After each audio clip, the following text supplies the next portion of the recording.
হয়, এই মুহূৰ্তত আমি মিলননগৰ সাৰ্বজনীন পূজা মণ্ডপত উপস্থিত আছোঁ। এই পূজা মণ্ডপত শেষৰবাৰৰ বাবে মাৰ যি পূজা অৰ্চনা চলিছে, কেই মুহূৰ্তমানৰ পিছতে যিহেতু উঠাই লৈ যোৱা হ'ব নদীৰ কছাৰীঘাট অভিমুখে, য'ত বিসৰ্জন প্ৰক্ৰিয়া সম্পূৰ্ণ কৰিব।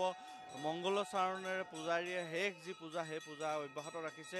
ইয়াত ভক্তৰ ভিৰ দেখাবৰ কাৰণে মই অনুৰোধ জনাইছোঁ। কেমেৰা পাৰ্চন স্বপ্নচিক সকলো আহিছে, মাৰ ওচৰত আশীষ গ্ৰহণ কৰিছে, তিলক লৈছে সকলোৱে, আৰু এবছৰৰ বাবে যিহেতু মাক বিদায় দিবৰ বাবে সকলো সাজু হৈছে।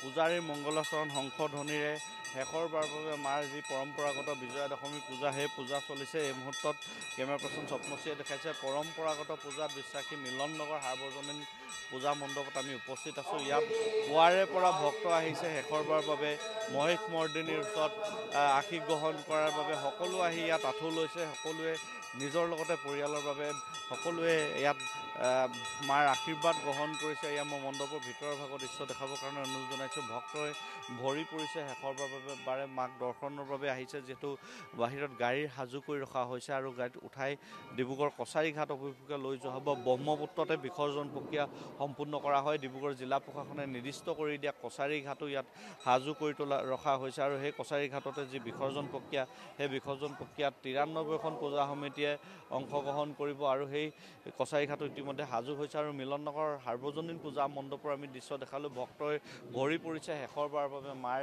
আশীষ গ্ৰহণৰ বাবে আহিছে, সকলো সাজু হৈ উঠিছে। আৰু কেইমুহূৰ্তমানৰ পিছতে যিহেতু এবছৰৰ বাবে বিদায় দিবৰ বাবে মা দুৰ্গাক ইয়াৰ পৰা লৈ যোৱা হ'ব, প্ৰতিমূৰ্তি ব্ৰহ্মপুত্ৰত বিসৰ্জন দিয়া হ'ব। যি পৰম্পৰাগতভাৱে 4 দিনীয়া পূজা অৰ্চনাৰ পাছত এনেদৰে সাজু হৈছে সকলোৱে এবছৰৰ বাবে বিদায় দিয়াৰ বাবে। মিলননগৰ সাৰ্বজনীন যি পূজা মণ্ডপ, সেই পূজা মণ্ডপৰ আমি দৃশ্য দেখালোঁ। ইয়াতো সকলো সাজু হৈছে, শেষৰ বাবে মাৰ আশীষ গ্ৰহণ কৰিছে, আৰু এবছৰৰ বাবে বিদায় দিয়াৰ বাবে কছাৰীঘাট অভিমুখে যোৱাৰ বাবে সকলো সাজু হৈছে।